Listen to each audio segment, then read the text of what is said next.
नमस्कार दोस्तों, मैं हूं शुभम सर और आपका प्रोविडेंस कोचिंग देहरादून में हार्दिक स्वागत है। जैसे कि आप देख रहे हैं कि प्रोविडेंस कोचिंग का नया फाउंडेशन बैच जो है वो नेक्स्ट वीक यानी 14 जुलाई से क्या है आरंभ होने जा रहा है। तो 14 जुलाई की डेट को ज़रूर याद रखिएगा।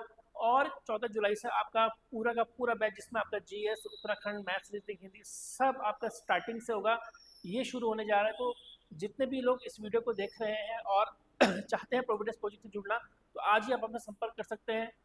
आपके सामने नंबर दिए गए हैं 8279706437 या 9410540264 पर आप कॉल कर सकते हैं और बैच के बारे में अधिक से अधिक जानकारी हमसे ले सकते हैं। लेकिन याद रखिए डेमो क्लासेस फ्री हैं, तो आप बिल्कुल भी डेमो क्लासेस छोड़िएगा मत।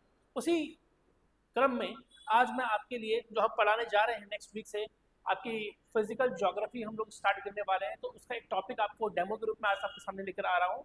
तो चलिए शुरू करते हैं आज का टॉपिक। बिना किसी झंझट के बिना किसी ऊपर नीचे बात करके सीधा एक टॉपिक शुरू करते हैं। और वो टॉपिक जो है आपके लिए वो है पृथ्वी की परतें, इंटीरियर ऑफ अर्थ। देखिए फिजिकल ज्योग्राफी में इंटीरियर ऑफ अर्थ या पृथ्वी की जो परतें हैं बहुत ही इंपॉर्टेंट टॉपिक होता है जहां से प्रश्न बनता है। पृथ्वी जो हम बाहर से देखते हैं वो कुछ इस प्रकार से नजर आती है, लेकिन जैसे जैसे हम पृथ्वी के अंदर जाते हैं उसमें किस प्रकार का वातावरण कह लीजिए या किस प्रकार की भौगोलिक संरचना कह लीजिए, कि किस तरीके से होती है, ये सारा कुछ इसके अंदर पढ़ाया जाता है। किस प्रकार के प्रश्न यहाँ से आ सकते हैं उसके ऊपर हम डिस्कस तो करेंगे, लेकिन ये बहुत ही इंपॉर्टेंट है कि आप पृथ्वी की आंतरिक संरचना को जानने की कोशिश कीजिए। अब सवाल ये है कि भाई पृथ्वी के अंदर तो बहुत कुछ है, तो देखने गया था कोई क्या अंदर? तो फिर बड़ा मुश्किल है इस चीज को करना। कैसे हम पता लगा सकते हैं कि पृथ्वी अंदर से कैसी है? क्योंकि जहां तक मैं जानता हूं कि सबसे ज्यादा गहरा पृथ्वी तक हमने जो खोदा है वो लगभग 11 किलोमीटर या 12 किलोमीटर के अंदर तक हमने खोदा है, या 22 किलोमीटर तक मैं जहां तक समझ पा रहा हूँ वहां तक खोदा है। उसके अंदर हम नहीं गए। लेकिन अगर हम पृथ्वी के बाहरी परत से और इसके कोर के डिस्टेंस को नापेंगे तो लगभग इसकी कोर यानी इसके आंतरिक भाग के डिस्टेंस जो है वो 6000 किलोमीटर से भी ज्यादा है। तो 22 किलोमीटर की खुदाई और 6000 किलोमीटर के अंदर की इसकी संरचना, ये जानने के लिए बहुत सारे तरीके हो सकते हैं, बहुत सारे तरीके हो सकते हैं, ठीक है। लेकिन सबसे महत्वपूर्ण तरीका जो होता है वो प्राकृतिक तरीका होता है। और वो प्राकृतिक तरीका कैसा होता है? वो तरीका होता है आपका दो तरीके से, ठीक है। कैसे होता है? या तो आप भूकंप के माध्यम से, भूकंप के माध्यम से, क्योंकि भूकंप जो होता है ये किसमें, वेव फॉर्म, यानी कि भाई ये तरंगों के रूप में जाता है। और तरंगे इसमें पी, एस और एल, तीन टाइप की तरंगे होती हैं।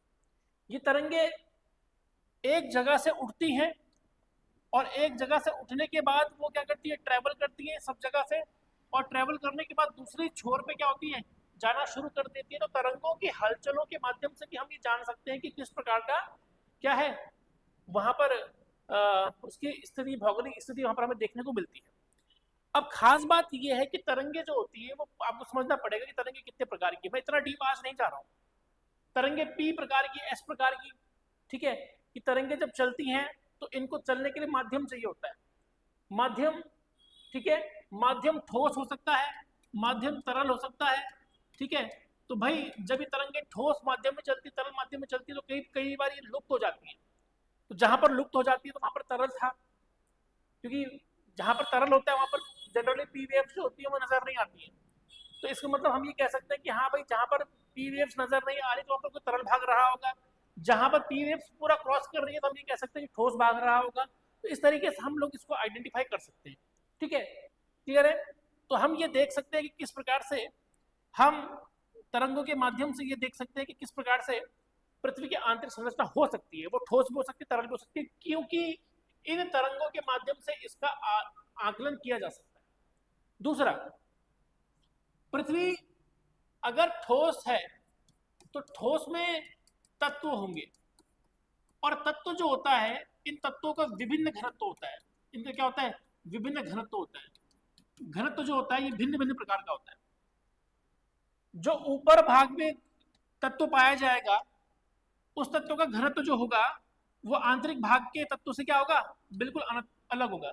डेंसिटी, प्रत्येक धातु कह लीजिए या कोई भी एलिमेंट कह लीजिए, उसकी अपनी एक डेंसिटी होती है, घनत्व होता है उस, ठीक है। अब जितनी डेंसिटी होती है वो मास अपन वॉल्यूम हम बोलते हैं, मास अपन वॉल्यूम, ठीक है। तो भाई डेंसिटी जो है वो नीचे जाने पर क्या होती है, बढ़ती है। अगर यहाँ पर 5, यहाँ पर 3.0 है, अगर यहाँ पर घनत्व 3.0 है, तो अंदर जाते जाते ये घनत्व जो होता है वो 13.0 हो जाता है, ये डेंसिटी बढ़ रही है। तो इतनी डेंसिटी, 13 की डेंसिटी किस तत्व की हो सकती है और 3 की डेंसिटी किस तत्व की हो सकती है? तो इसके माध्यम से हम ये पता लगा सकते हैं कि हाँ भाई आंतरिक भागों में किस प्रकार का तत्व होता है और वो तत्व किस प्रकार से बना हुआ होता है। इतना क्लियर है? इस तरीके से हम इसमें एक आइडिया लगा सकते हैं। तो मतलब कि एक तो हो गया भूकंप के माध्यम से हम पढ़ सकते हैं, तो एक हो गया घनत्व के माध्यम से भी हम कर सकते हैं कि घनत्व जो है वो हमें ये दर्शा सकता है कि हाँ भाई आंतरिक भाग में कोई चीज होगी तो क्यों होगी, किस अवस्था में होगी। ये दोनों चीज हम इसमें आइडेंटिफाई कर सकते हैं। ये बड़ा इंटरेस्टिंग सा चीज है कि नहीं? अच्छा, अच्छा जी, कुछ तरीका एक और हो सकता है, और वो हो सकता है ज्वालामुखी उद्भेदन। ज्वालामुखी उद्भेदन, ज्वालामुखी जो होता है वो आंतरिक भाग से निकलता है और बाहरी भाग में पहुंचता है।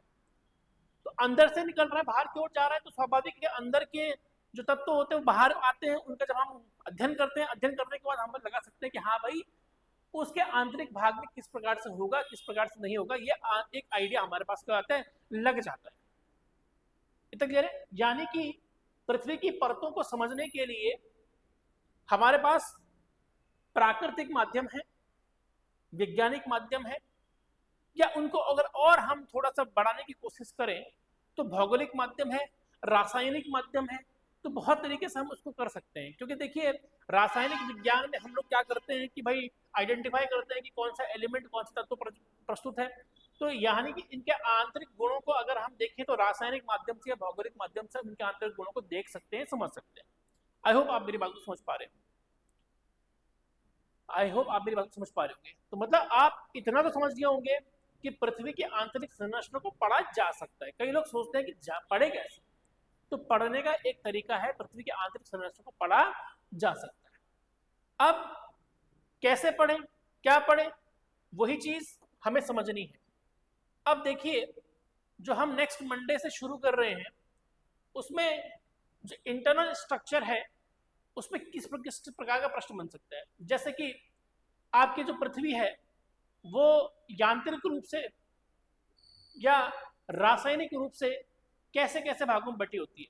अगर हम संरचना के आधार पर देखें तो संरचना के आधार पे यानी basis on the structure of, है ना, अगर हम संरचना के आधार पर देखें तो संरचना के आधार पर, संरचना के आधार पर जो आपका पृथ्वी है वो क्रस्ट, मेंटल और कोर, इन तीन में बटी होती है, इन तीन में बटी होती है ना, क्रस्ट, मेंटल और कोर। अब ये क्रस्ट कितने किलोमीटर का होता है?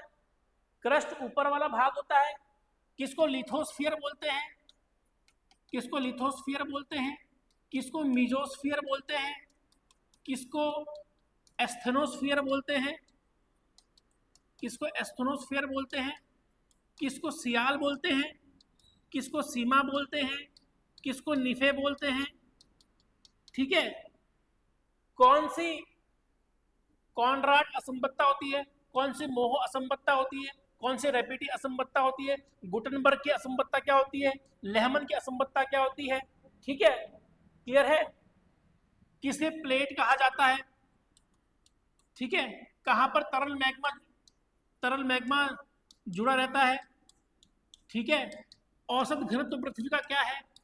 ये सारे जो प्रश्न मैंने यहाँ पर बताए हैं ये सारे के सारे प्रश्न एग्जाम में पूछे गए हैं, ये सारे के सारे प्रश्न जो है वो एग्जाम में पूछे गए हैं।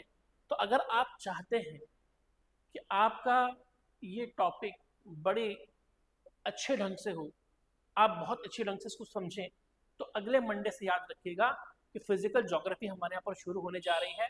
और अगर आप उत्तराखंड के या किसी भी सेंट्रल या स्टेट गवर्नमेंट की किसी भी एग्जाम की तैयारी करना चाहते हैं और चाहते हैं कि आपका जीएस मजबूत हो, तो ध्यान रखिएगा कि मंडे से 14 जुलाई से हमारे यहाँ पर बैच शुरू हो रहा है। क्योंकि इसका तो ट्रेलर आज था, इसकी पूरी फिल्म जो होगी वो 14 जुलाई को हम रिलीज करेंगे। तो आप डेमो क्लासेस को भूलिएगा मत, डेमो क्लासेस जरूर लीजिएगा। ये डेमो क्लासेस आपके लिए बहुत ज़रूरी है, ठीक है, ताकि इससे आपको आइडिया मिलेगा। 2 दिन का डेमो बिल्कुल फ्री है, आप आइए, पढ़िए, देखिए, स्तर को देखिए, और आप देख सकते हैं कि किस प्रकार से आपको अलग पढ़ाया जाता है। तो आज के लिए इतना काफ़ी है, थोड़ा सा सस्पेंस क्रिएट कर दिया है, लेकिन आपके लिए सही बात यह है कि अगले मंडे को आपको हमसे मिलना है, ठीक है, 14 जुलाई के लिए, ठीक है। तब तक के लिए आप सभी का मुझसे जुड़ने के लिए धन्यवाद, और ध्यान रखिएगा, अगर आप इस चैनल पे नए हैं तो don't forget to like, share and subscribe our channel.